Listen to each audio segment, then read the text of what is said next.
بسم اللہ الرحمن الرحیم۔ تیسرا مسئلہ جو اس شرک فی صفات کے حوالے سے حل ہوتا ہے وہ کیا ہے؟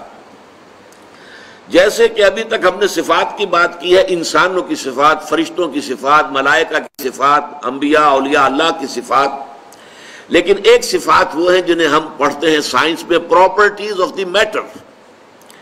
فلاں چیز کی یہ خاصیت ہے، فلاں چیز میں یہ صفت ہے، فلاں چیز کے اندر یہ تاثیر ہے، فلاں چیز میں یہ پڑھتے ہیں کہ نہیں پڑھتے؟ ساری کیمسٹری، فزکس وغیرہ اسی پر چلتی ہے نا۔ تو ہمارے ذہن میں جدید جو سائنس ہے اس نے یہ بات بٹھا دی ہے کہ properties of the matter are permanent, وہ اس سے جدا نہیں ہو سکتی، جبکہ اصل توحید فی صفات کا تقاضا کیا ہوگا؟ یہ پراپرٹیز، یہ تاثیرات، یہ صفات، یہ خواص اللہ نے عطا کیے ہیں، ذاتی نہیں ہیں، اور جب تک چاہے گا اللہ یہ صفات ظاہر ہوں گی، جب نہیں چاہے گا صفت ظاہر نہیں ہوگی۔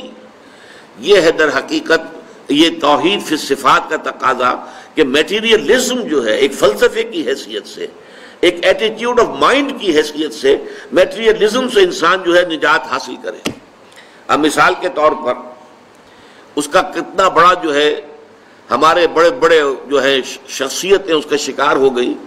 سر سید احمد خان شکار ہوئے جنہوں نے کہ معجزات کا انکار کر دیا۔ کیسے ہو سکتا ہے؟ پانی کی یہ پراپرٹی ہے، واٹر کیپس اٹس سرفیس، پانی اپنی سطح برقرار رکھتا ہے۔ کیسے ہو سکتا ہے کہ ایک عصا پڑے پانی کے اوپر سمندر پر، سمندر پھٹ جائے؟ انہونی بات ہے، نہیں ہو سکتی۔ یہ سر سید احمد خان کا موقف ہے۔ انہوں نے کہا یہ ہواؤں کا معاملہ تھا، ایک دفعہ بڑی تیز ہوا چلی، وہ سمندر کو ایک طرف لے گئی، پھر بعد میں وہ ہوا بند ہو گئی، سمندر واپس آ گیا۔ لیکن قرآن مجید یہ کہتا ہے فَانْفَلَقَ الْبَحْرُ فَكَانَ كُلُّ فِرْقٍ كَالطَّوْدِ الْعَظِيمِ، سمندر پھٹ گیا اور اس کا ہر حصہ جو ہے چٹان کے مانند کھڑا ہو گیا۔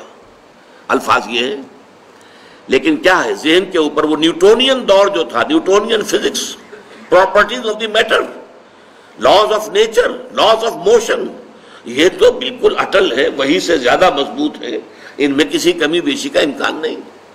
آگ کی صفت ہے، آگ کی پراپرٹی ہے، وہ جلا دیتی ہے۔